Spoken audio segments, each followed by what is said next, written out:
Hello students, in the previous class we are discussing regarding uh, meaning and introduction and definition of depreciation and causes for depreciation. Today we are going to move on to that need for providing depreciation. ಏನಕ್ಕೋಸ್ಕರ provide ಮಾಡಬೇಕು depreciation ಅನ್ನೋದನ್ನ ತಿಳ್ಕೊಳ್ತಾ ಹೋಗೋಣ. The first one, to ascertain the true profit.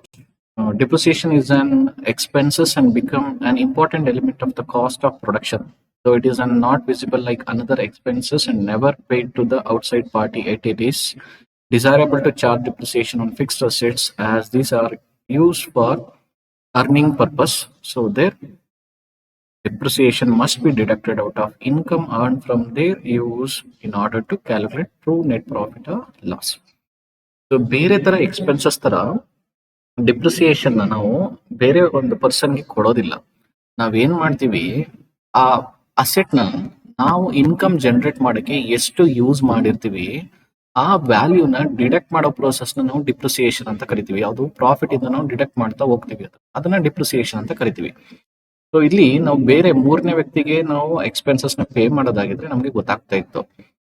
For example salary ಇರ್ಬೋದು, wages ಇರ್ಬೋದು, commission paid, discount received, ಈ ತರ ಇದ್ದಂತಹ ಸಂದರ್ಭದಲ್ಲಿ ಮೂರನೇ ವ್ಯಕ್ತಿಗೆ ನಾವು ಇದು ಮಾಡ್ತೀವಿ. ಬಟ್ ಡಿಪ್ರಿಸಿಯೇಷನ್ ಅನ್ನೋದು ಯಾರಿಗೂ ಪೇ ಮಾಡೋದಲ್ಲ, ಬಟ್ ಅದ್ರ ಅಸೆಟ್ ನ ನಾವು ಎಷ್ಟು ಯೂಸ್ ಮಾಡ್ಕೊಂಡಿದೀವಿ ಇನ್ಕಮ್ ಜನರೇಟ್ ಮಾಡಕ್ಕೆ ಅದರಿಂದ ಅದನ್ನ ಲೆಸ್ ಮಾಡೋ ಒಂದು ಪ್ರೋಸೆಸ್ಗೆ ಡಿಪ್ರಿಸಿಯೇಷನ್ ಅಂತ ಕರಿತೀವಿ. ಸೊ ಡಿಪ್ರಿಸಿಯೇಷನ್ ನ ನಾವು ಪ್ರೊವೈಡ್ ಮಾಡಲೇಬೇಕು. ಸೊ ಯಾಕೆಂದ್ರೆ in order to calculate the true profit. And second one, to present the true financial position. So for the preparation of balance sheet, the fixed assets are required to be shown at their true value. That is, the fixed assets are shown after deducting their depreciation on them. For the purpose of reflecting true financial position, it is necessary that depreciation must be deducted from the assets, and then at such reduced value, these may be shown in the balance sheet. Thus, true financial position can be found out. That means, if you provide the depreciation to assets, the value of the assets goes on decreasing. So ಆ ತರ decreasing ಆಗ್ತಾ ಹೋಗ್ತಾ ಇರುತ್ತೆ. ಅಂತ ಈ ತರ decrease ಆದಾಗ ಅದು ಕರೆಂಟ್ ವ್ಯಾಲ್ಯೂ ಅನ್ನೋದು, ಪ್ರೆಸೆಂಟ್ ವ್ಯಾಲ್ಯೂ ಅನ್ನೋದು, ರಿಯಲ್ ವ್ಯಾಲ್ಯೂ ಏನು ಅಂತ ನಾವು ಐಡೆಂಟಿಫೈ ಮಾಡ್ಬೋದು ಡಿಪ್ರಿಸಿಯೇಷನ್ ಪ್ರೊವೈಡ್ ಮಾಡಿದ್ರೆ ಮಾತ್ರ. ಡಿಪ್ರಿಸಿಯೇಷನ್ ಪ್ರೊವೈಡ್ ಮಾಡದೆ ಜಸ್ಟ್ ನಾವು ಏನ್ ಪರ್ಚೇಸ್ ಮಾಡಿದ್ವಿ ಅದೇ ವ್ಯಾಲ್ಯೂ ಅಲ್ಲಿ ನಾವು ತೋರಿಸ್ತಾ ಹೋಗಿದ್ರೆ ಅದು ಕರೆಂಟ್ ಮಾರ್ಕೆಟ್ ವ್ಯಾಲ್ಯೂ ಏನೋ ಅಸೆಟ್ ಅಂತ ಗೊತ್ತಾಗೋದಿಲ್ಲ. ಸೊ ಆ ಕಾರಣದಿಂದ ನಾವು ಬ್ಯಾಲೆನ್ಸ್ ಶೀಟ್ ಅಲ್ಲಿ ಏನ್ ಅಸೆಟ್ ಪ್ರೆಸೆಂಟ್ ಮಾಡ್ತೀವಿ ಅದನ್ನ ಅದರಿಂದ ಡಿಪ್ರಿಸಿಯೇಷನ್ ನ ಲೆಸ್ ಮಾಡಿ ಆಮೇಲೆ ನಾವು ಅದನ್ನ ಪ್ರೆಸೆಂಟ್ ಮಾಡಬೇಕಾಗತ್ತೆ. ಯಾಕಂದ್ರೆ in order to give true financial position of a company financial position proper ಆಗಿದೆಯಾ ಅಂತ ಐಡೆಂಟಿಫೈ ಮಾಡೋದು ಹೆಲ್ಪ್ ಮಾಡ್ತಾ ಹೋಗುತ್ತೆ. Coming to that, third one, to make a provision for replacement of asset. If the depreciation is not provided, the profit of the concern will be overstated and can be distributed to the shareholder as a dividend. After the end of working life of the assets, there will be no provision or fund at the disposal of the concern and has to borrow for purchasing new assets. The amount of depreciation accumulated during the working life of the assets provides additional working capital besides providing some at the end of working life of the asset for its replacement. So ಇಲ್ಲಿ ನಾವು depreciation provide ಮಾಡೋ purpose ಏನು ಅಂತಂದ್ರೆ, ಆ depreciation amount ಏನ್ ನಾವು profit and loss account ಇಂದ deduct ಮಾಡಿರ್ತೀವಿ ಅದನ್ನ ಡಿಪ್ರಿಸಿಯೇಷನ್ ಫಂಡ್ ಅಕೌಂಟ್ ಅಲ್ಲಿ ನಾವು ಟ್ರಾನ್ಸ್ಫರ್ ಮಾಡಿ ಇಟ್ಕೊಂಡಿರ್ತೀವಿ. ಈ ಫಂಡ್ ಏನಕ್ಕೋಸ್ಕರ ಯೂಸ್ ಮಾಡ್ತೀವಿ ಅಂದ್ರೆ, after expiry of the asset, ಒಂದು ಅಸೆಟ್ ಏನಿದೆ ಅದರ ಎಕ್ಸ್ಪೈರಿ ಆದ್ಮೇಲೆ ಎಗೇನ್ ನಮ್ಗೆ ಹೊಸ ಅಸೆಟ್ ಬೇಕಾಗುತ್ತೆ. ಆ ಹೊಸ ಅಸೆಟ್ ನ ಪರ್ಚೇಸ್ ಮಾಡ್ಬೇಕಾದ್ರೆ ಫಂಡ್ ಬೇಕಾಗಿರುತ್ತೆ. ಸೊ ಆ ಪರ್ಪಸ್ಗೋಸ್ಕರ ಇಲ್ಲಿ ಡಿಪ್ರಿಸಿಯೇಷನ್ ನಾವು ಪ್ರೊವೈಡ್ ಮಾಡ್ತೀವಿ. So to make a provision for replacement of asset ಅಂತ ಅರ್ಥ ಆಗ್ತಾ ಇದೆ. ನಾವು ಈ ತರ ಡಿಪ್ರಿಸಿಯೇಷನ್ ಪ್ರೊವೈಡ್ ಮಾಡದೆ ಇರೋ ಪ್ರಾಫಿಟ್ ಎಲ್ಲ ತೋರಿಸ್ತಾ ಹೋದ್ರೆ, ಡಿಪ್ರಿಸಿಯೇಷನ್ ಚಾರ್ಜ್ ಮಾಡದೆ ಬರೀ ಈ ಪ್ರಾಫಿಟ್ ತೋರಿಸ್ತಾ ಹೋದ್ರೆ ಆ ಪ್ರಾಫಿಟ್ ಎಲ್ಲ ಏನಾಗುತ್ತೆ ಅಂದ್ರೆ ಶೇರ್ ಹೋಲ್ಡರ್ಸ್ಗೆ ಡಿವಿಡೆಂಟ್ ಆಗಿ ಡಿಸ್ಟ್ರಿಬ್ಯೂಟ್ ಆಗ್ಬಿಡುತ್ತೆ. After end of life of the asset ನಾವು ಹೊಸ ಅಸೆಟ್ ನ ಪರ್ಚೇಸ್ ಮಾಡಬೇಕು ಅಂದ್ರೆ ನಮ್ಮ ಹತ್ರ ಫಂಡ್ ಇರೋದಿಲ್ಲ. ಸೊ ಆ ಕಾರಣಕ್ಕೋಸ್ಕರ ಡಿಪ್ರಿಸಿಯೇಷನ್ ಪ್ರೊವೈಡ್ ಮಾಡಿ ಆ ಡಿಪ್ರಿಸಿಯೇಷನ್ ಅಮೌಂಟ್ ಏನ್ ಬರುತ್ತೆ ಅದನ್ನ ಡಿಪ್ರಿಸಿಯೇಷನ್ ಫಂಡ್ ಅಕೌಂಟ್ ಅಲ್ಲಿ ರಿಸರ್ವ್ ಮಾಡಿ, ದೆನ್ ಆ ಅಸೆಟ್ ಲೈಫ್ ಎಂಡ್ ಆದ್ಮೇಲೆ ಹೊಸ ಅಸೆಟ್ ನ ಪರ್ಚೇಸ್ ಮಾಡಕ್ಕೆ ಇದು ಹೆಲ್ಪ್ ಮಾಡುತ್ತೆ ಈ fund. To ensure uniform rate of return, it becomes necessary that ideal matching of expired cost against the revenue and proper measurement of depreciable asset at the each of accounting date must be made to ensure uniform rate of return. So ಇಲ್ಲಿ uniform rate of return ಅಂದ್ರೆ company consistent ಆಗಿ ಏನ್ invest ಮಾಡುತ್ತೆ ಅದ್ರ rate of ಅದಕ್ಕೆ ಬರುವಂತ return rate of return ಅಂತ ಕರಿತೀವಿ. ಸೊ ಈ ಡಿಪ್ರಿಸಿಯೇಷನ್ ಚಾರ್ಜ್ ಮಾಡೋದ್ರಿಂದ we can ensure that is in uniform rate of return. ಅದರಿಂದ ಯೂನಿಫಾರ್ಮ್ ರೇಟ್ ಆಫ್ ರಿಟರ್ನ್ ಬರ್ತಾ ಇದೆ. ಪ್ರತಿ ವರ್ಷ ನಾವು ಒಂದೇ ತರ ಡಿಪ್ರಿಸಿಯೇಷನ್ ಚಾರ್ಜ್ ಮಾಡ್ತಾ ಇರೋದ್ರಿಂದ, ಒಂದೇ ರೇಟ್ ಆಫ್ ಡಿಪ್ರಿಸಿಯೇಷನ್ ಚಾರ್ಜ್ ಮಾಡ್ತಾ ಇರೋದ್ರಿಂದ so uniform rate of return ಬರ್ತಾ ಇದೆ ಅಂತ ನಾವು ಎನ್ಶೂರ್ ಮಾಡ್ಕೋಬಹುದು. Next one, to maintain the capital investments in the cost of assets intact in the business, it is necessary to charge the depreciation. Further, it can be reinvested in the profit earning. So again, ನಾವು ಏನು depreciation charge ಮಾಡ್ತೀವಿ cost of assets, ಅದನ್ನ ತಗೊಂಡು again ಅದನ್ನ further ನಾವು ಬೇರೆ ಕಡೆ reinvest ಮಾಡ್ಬೋದು.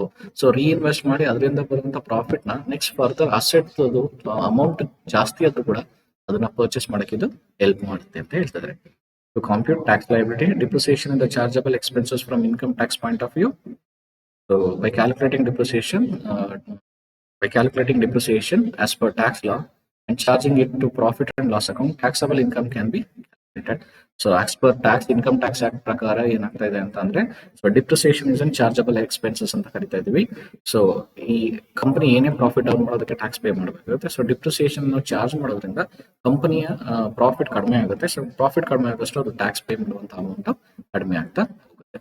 So these are the needs for calculation of depreciation. The next one is a factor to be taken into account for calculating the amount of depreciation. ಒಂದು asset ಮೇಲೆ ಎಷ್ಟು ಡಿಪ್ರಿಸಿಯೇಷನ್ ಚಾರ್ಜ್ ಮಾಡಬೇಕು ಅಂತ calculation ಮಾಡಬೇಕಾದ್ರೆ ಯಾವೆಲ್ಲ ಫ್ಯಾಕ್ಟರ್ಗಳು influence ಆಗ್ತವೆ ಅಂತ. ಅಂದ್ರೆ first one, the cost of the asset. ಆ ಅಸೆಟ್ ಕಾಸ್ಟ್ ಎಷ್ಟು, ಆ ಅಸೆಟ್ ನ ಎಗೈನ್ ನಾವು ಪರ್ಚೇಸ್ ಮಾಡ್ಬೇಕಾದ್ರೆ ನಮ್ಗೆ ಎಷ್ಟು ಅಮೌಂಟ್ ಬೇಕಾಗುತ್ತೆ. ಸೊ 5 years ಆದ್ಮೇಲೆ ಎಷ್ಟು ಅಮೌಂಟ್ ಬೇಕು ಅಂದ್ರೆ ಎವ್ರಿ ಇಯರ್ ಎಷ್ಟು ನಾವು ಡಿಪ್ರಿಸಿಯೇಷನ್ ಚಾರ್ಜ್ ಮಾಡ್ತಾ ಹೋಗ್ಬೇಕು ಅನ್ನೋದು ಕೂಡ ಇದು ಡಿಪೆಂಡ್ ಆಗುತ್ತೆ. ಸೊ ಕಾಸ್ಟ್ ಆಫ್ ಅಸೆಟ್ ಕೂಡ ಆಗುತ್ತೆ.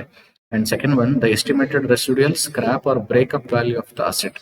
ದಟ್ ಮೀನ್ಸ್ ಆ ಅಸೆಟ್ ನ ಅದ್ರ ಲೈಫ್ ಎಂಡ್ ಆದ್ಮೇಲೆ ಎಗೈನ್ ಅದನ್ನ ಸ್ಕ್ರಾಪ್ ಅಂತ ಕರಿತೀವಿ. ಆ ಸ್ಕ್ರಾಪ್ ಅಥವಾ ರೆಸಿಡ್ಯೂಯಲ್ ಅಂತ ಕರಿತೀವಿ. ಆ ಸ್ಕ್ರಾಪ್ ಅಥವಾ ರೆಸಿಡ್ಯೂಯಲ್ ನ ಸೇಲ್ ಮಾಡಿದ್ರೆ ಅದರಿಂದ ಎಷ್ಟು ಅಮೌಂಟ್ ಬರುತ್ತೆ, ಆ ಅಮೌಂಟ್ ನ ಲೆಸ್ ಮಾಡ್ಕೊಂಡು ರಿಮೈನಿಂಗ್ ಅಮೌಂಟ್ ನಾವು ಅಲೋಕೇಟ್ ಮಾಡ್ಕೋಬೇಕಾಗುತ್ತೆ. ಯಾಕಂದ್ರೆ ಹೊಸದಾಗಿ ಎಗೈನ್ ಮೆಷಿನರಿನ ಅಥವಾ ಅಸೆಟ್ ನ ಪರ್ಚೇಸ್ ಮಾಡ್ಬೇಕಾದ್ರೆ. ಸೊ ಅದಕ್ಕೋಸ್ಕರ ಆ ರೆಸಿಡ್ಯೂಯಲ್ ವ್ಯಾಲ್ಯೂನ ಕೂಡ ನಾವು ಕನ್ಸಿಡರೇಷನ್ ತಗೊಂಡು after that depreciation charge amount ನ ಫಿಕ್ಸ್ ಮಾಡ್ಬೇಕಾಗುತ್ತೆ.